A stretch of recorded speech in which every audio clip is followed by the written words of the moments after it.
Frédéric Lajoie en essai routier avec la GT40. Quelle année, Frédéric, déjà? 2005, mais ces années-là, c'est juste GT. GT. Ah, excuse. Il n'avavait plus le droit de dire GT40, il avait vendu le nom. Ah, OK. Donc, on peut y aller pour un petit essai routier.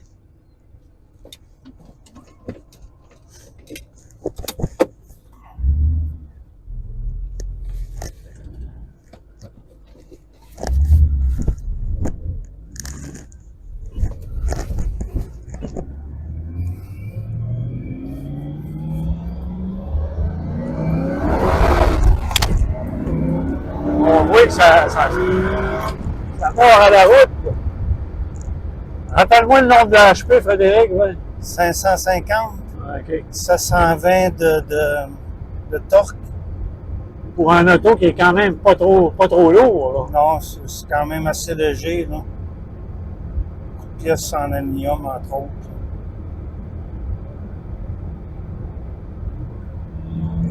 On entend le moteur moteur central, c'est ça? Oui. La beauté, c'est que je le vois dans mon rétroviseur. Ouais, ah ben oui. Hein. C'est sûr que ça fait détourner les têtes quand on voit un véhicule comme ça sur le chemin.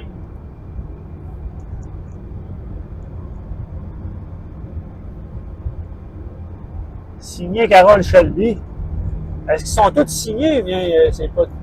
Je sais pas, je me suis pas rendu. Je sais qu'il y a un moyen de faire authentifier les signatures à M. Shelby, là, qui ont sorti ça depuis son décès. Mais je me suis pas encore informé, là, je veux le faire parce que j'ai aucune idée là, si c'est vraiment lui qui l'a signé ou pas. Qu'est-ce qui apporte un autre véhicule sport de plus dans une GT comme ça, mettons? Ben, c'était quand même assez, j'ai envie de dire unique ou ils sont quand même assez rares.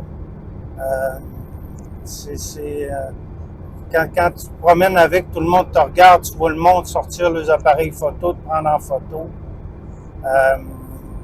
J'étais à Québec cette semaine avec, puis naturellement, ben, je la vois passer sur Facebook parce qu'il y en a qui les prennent en photo puis qui émettent. C'est plus rare qu'une Ferrari quand même ou que les Lamborghini.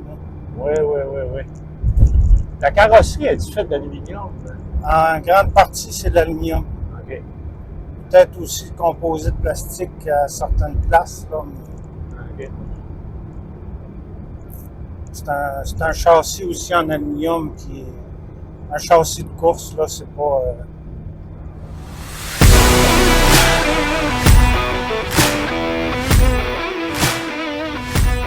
Avec la magnifique Ford GT de Frédéric Lajoie. Tu me disais tantôt, Frédéric, qu'il avait enlevé, parce que au départ, c'était une GT40. Hein?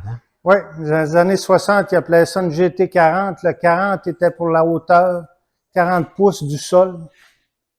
Et je sais pas, dans la fin des années 60, quand ils ont arrêté, ils ont comme vendu le nom à une compagnie britannique qui s'est mise à refaire des reproductions. Okay. Cette compagnie-là, étant en difficulté financière, a revendu le nom à une compagnie aux États-Unis, à ce que je cherche. Là. Puis quand Ford, en 2004, en 2002, qui ont commencé le projet, 2004, ils veulent racheter le nom. Ils n'ont pas réussi à s'entendre avec la compagnie pour avoir le nom GT40. Fait qu'ils ont décidé de l'appeler GT tout court. Puis en fait, ben, ils ont pensé un bout de temps de l'appeler une GT43 parce qu'elle est à 43 pouces de hauteur. Okay. Mais ils ont décidé d'appeler ça juste GT. J'aimerais ça que tu nous fasses une petite historique. D'où vient la première GT40, justement, là, avec Ferrari? Là. Bon, l'histoire, c'est que Henry Ford II veut acheter Ferrari, il regarde Ferrari, il aime ça, ça court ses courses, puis ça gagne. Puis il veut acheter Ferrari parce qu'il veut avoir cet aspect-là. Puis il y a comme un peu peut-être deux histoires là. Il y a une histoire que bon, dans le contrat, Ford n'acceptait pas qu'Enzo Ferrari s'occupe du côté de la course encore. Lui, il voulait s'en occuper.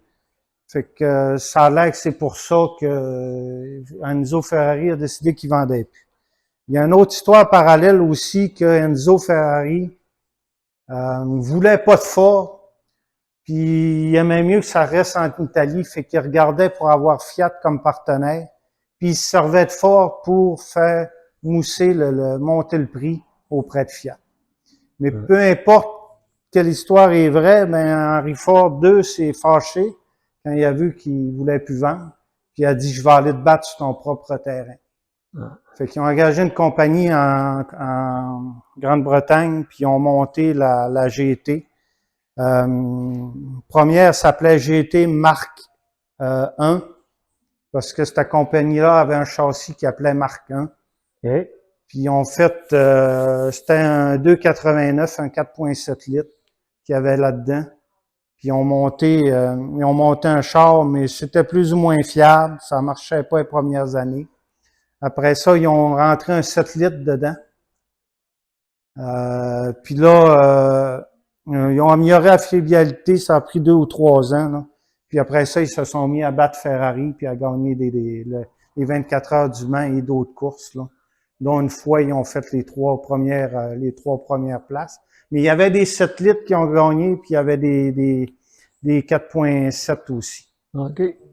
Ça veut dire que ça a peut-être permis à Ford de se faire connaître en Europe, ou parce qu'à ce moment-là, les Américains n'étaient peut-être pas beaucoup connus en Europe. Je peux pas te dire là-dessus. C'est sûr qu'ils ont gagné une renommée au niveau des 24 heures du Mans en étant capable de battre Ferrari là, sur leur propre terrain, je te dirais, parce que c'était toujours Ferrari ou presque qui gagnait. Là. Comment est-ce qu'ils en ont produit la première série en 66 ou en tout cas?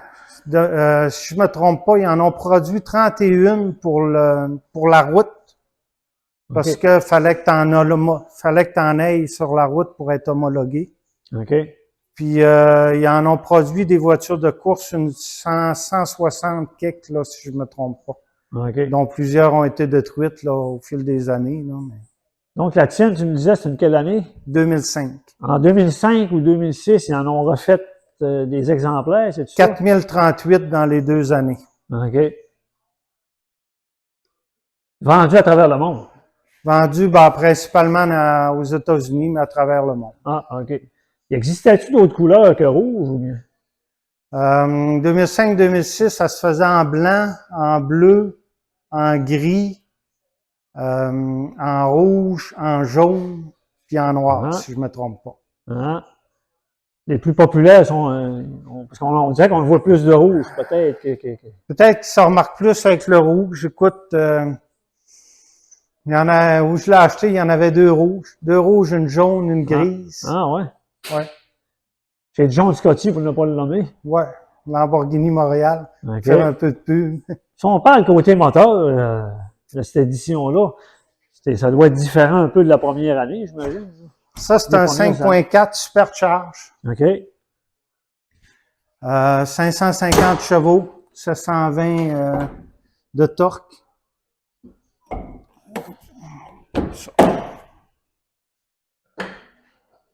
Moteur, il appelle ça central, là, mais... Alors, complètement en aluminium, le frame, puis la carrosserie aussi, là, c'est ça? C'est un châssis tubulaire, là. OK. C'est un moteur qui était fait à l'usine Romeo de Ford, monté à la main. Ah, OK, monté à la main. C'est monté à la main. Donc, il est sûrement tagué avec un numéro... Les signatures des mécanos, si tu viens de mon côté, okay. les signatures des 2 mécanos qui l'ont monté avec la plaque. Là. Ici.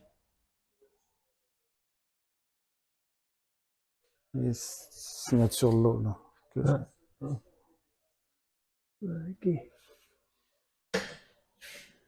Et quelles spécifications? Parce que tantôt, tu me disais aussi que il n'y a pas beaucoup d'options qui se faisaient sur ce véhicule-là quand tu l'achetais. Il y avait 4 options que tu pouvais avoir. Les Mac BBS, les freins Brembo avec marqué dessus. Tu avais un radio spécial que tu pouvais avoir, là. Puis les stripes sur la longueur du véhicule. OK. Donc la tienne a toutes ces options-là. Oui.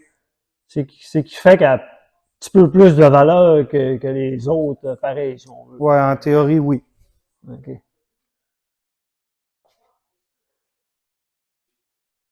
Fait que ça, mettons, pour les amateurs de 0-100, ça peut faire combien en secondes, là? Je pense qu'il donne en 3,7 secondes, si je me trompe pas.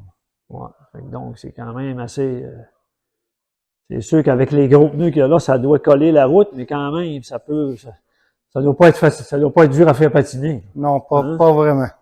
Non, hein? Fait que ça fait longtemps, toi, que tu avais ça comme rêve, d'avoir une Ford GT ou c'est récent? Ben, c'est sûr que ça a toujours été un véhicule que je regardais, là. C'est un véhicule quand même qui est assez spécial. Et malheureusement, j'ai vu passer une annonce ce printemps qui m'a rendu malade parce que ma blonde en conférerait. Le prix était en US, mais je l'avais pas vu qu'il était en US. Ah! Puis je me suis Ça mis fait à une dire, différence. à ce prix-là, elle vaut plus, c'est intéressant, je m'en vais l'acheter. Puis en communiquant avec le concessionnaire, ben il me dit, t'as vu que le prix est en US? Non, pas vu ça. Ouais. Fait que ça faisait quand même une bonne différence, mais je m'étais rendu malade, puis j'ai négocié, puis j'ai étudié le marché, j'ai regardé, je n'ai regardé d'autres. Puis... Fait qu'on peut appeler ça un placement quand même. Là, tu sais. En théorie, je devrais pas perdre de valeur avec ça, mais on sait jamais. Ouais, On sait jamais, tu sais. Ça dépend. Je la roule, j'ai un accident avec, quelqu'un qui me coupe, c'est fini, là. On sait que tu possèdes plusieurs véhicules antiques de tout âge, là, mais mettons que tu en racheter un autre, là. C'est possiblement que tu vas peut-être en racheter de quoi un jour. As-tu un modèle qui te vient en tête, là, récent ou pas, là? Un modèle pas de rêve, mais tu sais, qui te dit, tiens, moi, il me manquerait ça dans ma Il y en a collection. une tonne, André. Il y en a trop plus Il y a numériques. une question d'argent, il y a une question d'espace aussi. Là, Ouais. tu sais, tu m'en parlais tantôt. On vient qu'on ne sait plus où est serré l'hiver, puis quoi en faire. Mais en regardant ça parallèlement, je regardais des AC Cobra aussi. Ah, On a été en voir ouais. une. Un super véhicule, là. J'étais en voir une 2 jours avant d'acheter elle, là, 2-3 jours avant, mais finalement, elle, c'était plus, Ouais. c'était plus important, là, j'ai envie de te dire. Mais je continue à regarder les AC Cobra à vendre comme si je vois un Gremlin à vendre, si je vois il y a un ranchero. Mes fils passent le temps à m'envoyer des véhicules à vendre. Là. Ah, ouais. C'est, Ben, gros merci, Frédéric, pour l'entrevue. ça fait plaisir.